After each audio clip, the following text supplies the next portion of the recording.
ஒரு காலத்தில் ஐயனார் என்பவர் ஒரு சிறிய கிராமத்தில் தனியாக வாழ்ந்து வந்தார். அவர் மிகவும் நல்ல உள்ளம் படைத்தவர். தன்னிடம் இருக்கும் அனைத்தையும் பிறருக்கு கொடுத்துவிட்டு தானும் மகிழ்ச்சியாக இருப்பார். ஐயனார் தனது வீட்டின் முன்பு ஒரு பெரிய அரச மரம் ஒன்றை வளர்த்து வந்தார். அந்த மரத்தின் நிழலில் அமர்ந்து காலத்தை கழிப்பது அவருக்கு மிகவும் பிடிக்கும். அந்த மரம் அவருக்கு ஒரு நண்பனை போல இருந்தது. அவர் தினமும் அதற்கு தண்ணீர் ஊற்றுவார். ஒரு நாள் கிராமத்திற்கு ஒரு புதிய மனிதர் வந்தார். அவருடைய பெயர் சீனிவாசன். அவர் மிகவும் பேராசைக்காரர். அந்த கிராமத்தில் உள்ள அனைத்தையும் தனதாக்க வேண்டும் என்ற ஆசை அவருக்கு இருந்தது. அவர் ஐயனாரின் வீட்டை பார்த்துவிட்டு அதில் உள்ள பொருட்கள் மீது ஆசைப்பட்டார். அதிலும் அந்த பெரிய அரச மரத்தின் மீது அவருக்கு அதிக ஆசை. அந்த மரத்தின் மதிப்பு அதிகம் என்பதை அறிந்த சீனிவாசன் ஒரு திட்டம் போட்டார். அவர் ஐயனாரிடம் நட்பு பாராட்டினார். அவர்கள் நண்பர்களானார்கள். சில நாட்களுக்கு பிறகு சீனிவாசன் ஐயனாரிடம், ஐயனாரே, உங்கள் வீடு மிகவும் அழகாக இருக்கிறது. ஆனால் இந்த மரம் கொஞ்சம் பெரியதாக இருக்கிறது.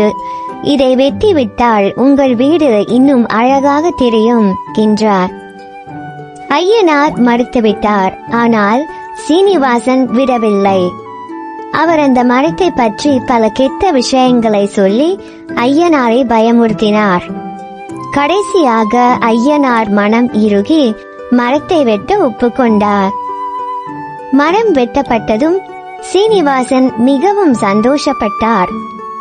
சிறிது காலம் கழித்து ஐயனாரின் வீட்டையும் வாங்கிவிட்டார். ஆனால் அந்த இடத்தில் அமைதி இல்லை. எப்போதும் காற்று பலமாக வீசும். வீட்டின் கூரை பறந்து போனது.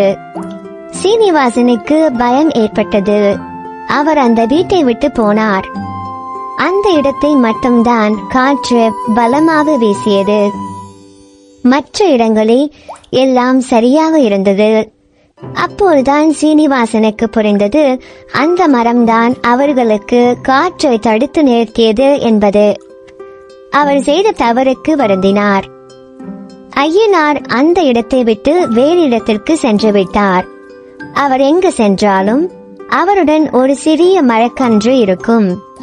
அதை வளர்த்து அதன் நிழலில் அமர்ந்து காலத்தை கழித்தார். அவர் எந்த இடத்திலும் மகிழ்ச்சியாக இருந்தார். இந்த கதை நமக்கு சொல்லும் பாடம் என்னவென்றால், இயற்கையை நேசிக்க வேண்டும். இயற்கை நமக்கு நிறைய நன்மைகள் செய்கிறது. அதை பாதுகாக்க வேண்டும். மேலும் பேராசை நம்மை எங்கே கொண்டு போய்விடும் என்பதையும் இந்த கதை நமக்கு உணர்த்துகிறது.